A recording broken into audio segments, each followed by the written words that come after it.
മുങ്ങിത്താഴ്ന്നുകൊണ്ടിരിക്കുന്ന ബോട്ടിൽ വില കൂടിയ ടിക്കറ്റ് എടുത്ത് കയറുന്ന രാഷ്ട്രീയ മണ്ടൻ തന്നെയാണ് ജോസ് കെ മാണി എന്നുള്ളതിന് ഒരു സംശയവും വേണ്ട.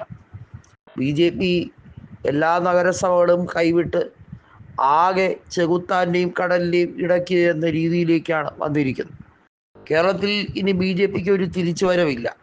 കേരളത്തിൽ മാത്രമല്ല, തമിഴ്നാട്ടിൽ അത്രയും വലിയ കോമാളിത്തരങ്ങൾ കാട്ടിക്കൂട്ടി BJP അപ്രവാളികളിലേക്ക് മറഞ്ഞു പോകുമ്പോൾ ആ BJPയെ വിളിച്ചു വരുത്തി അവരിലേക്ക് ലയിക്കാൻ തങ്ങൾക്ക് താല്പര്യമുണ്ട് എന്ന് പറഞ്ഞിരിക്കുന്നു കേരള കോൺഗ്രസ് എം നേതാക്കൾ. ജോസ് കെ മാണിക്ക് ഇത് എന്ത് പറ്റിയെന്നാണ് എതിരാളികൾ, ശത്രുക്കൾ പോലും ചോദിക്കുന്നത്. PJ ജോസഫ് വരെ അമ്പരന്നിരിക്കുകയാണ്. ജോസ് കെ മാണി രണ്ടും കൽപ്പിച്ചാണ്, തകർന്നടിഞ്ഞിട്ടേ ബാക്കി കാര്യമുള്ളൂ. ആ രീതിയിലാണ് ജോസ് കെ മാണിയുടെ പോക്ക്. ഇനി ആർക്കും പിടിച്ചു കെട്ടാൻ കഴിയില്ല.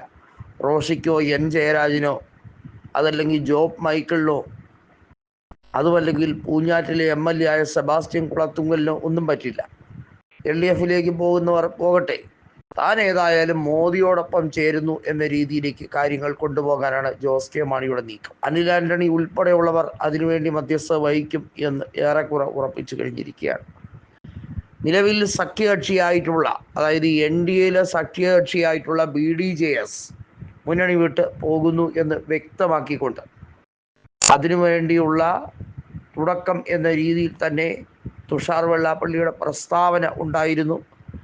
അതിൽ അദ്ദേഹം വളരെ വ്യക്തമായി പറഞ്ഞു, BJPയുമായി സഹകരിക്കുന്നത് വലിയ രീതിയിൽ ആപത്കരമാണെന്ന് നിരവധിയായ ജില്ലാ കമ്മിറ്റികൾ തന്നോട് തുറന്നടിച്ചിരിക്കുന്നു. അതുകൊണ്ട് തന്നെ എനിക്ക് അധിക നാൾ പിടിച്ചു നിൽക്കാൻ കഴിയില്ല എന്ന തിരിച്ചറിവ് BDJS അംഗങ്ങൾക്ക് കൃത്യമായി ഉണ്ട് എന്നും അതുകൊണ്ട് തന്നെ മുന്നണി വിടാനുള്ള സംവിധാനത്തിലേക്ക് കൊണ്ടുപോകാനാണ് അവരെല്ലാവരും തീരുമാനിക്കുന്നത് എന്നതുമാണ് ജോസ് കെ മാണി പറയുന്നത്. ഏതായാലും മുന്നണി സംവിധാനം വെവ്വേറെയാണെങ്കിലും BJPയും CPMും ചേർന്നാൽ CJP എന്ന് പറയുന്നത് വെറുതെയല്ല.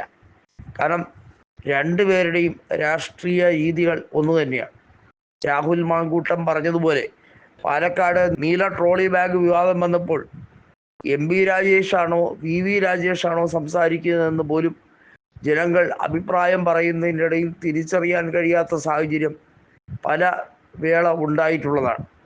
അതായത് BJP CPMന് തുല്യമായി, അതല്ലെങ്കിൽ അതിനേക്കാൾ മികച്ച രീതിയിൽ പ്രവർത്തിക്കുമ്പോൾ, അതായത് വർഗീയത ആളിക്കത്തിക്കാനും വലിയ തോതിൽ അള്ളുവെക്കാനും ഒക്കെ ശ്രമിക്കുന്ന CPIMൻ്റെ നേതാക്കൾ മാത്രമായിരുന്നെങ്കിൽ BJPയും അത് കണ്ട് തന്നെ പഠിക്കുകയാണ്. ഏതായാലും സർവനാശത്തിലേക്കുള്ള CPIMൻ്റെ പോക്ക് അതേപടി പിന്തുടരാൻ BJP ശ്രമിക്കുമ്പോൾ അത് വേദവാക്യമെന്ന് കരുതി വെള്ളം തൊടാതെ വിഴുങ്ങാൻ ശ്രമിക്കുന്ന ജോസ് കെ മാണിക്ക് അഭിനന്ദനം എന്നാണ് പല ജോസ് കെ മാണി വിരുദ്ധരും പറഞ്ഞു തുടങ്ങിയിരിക്കുന്നത്.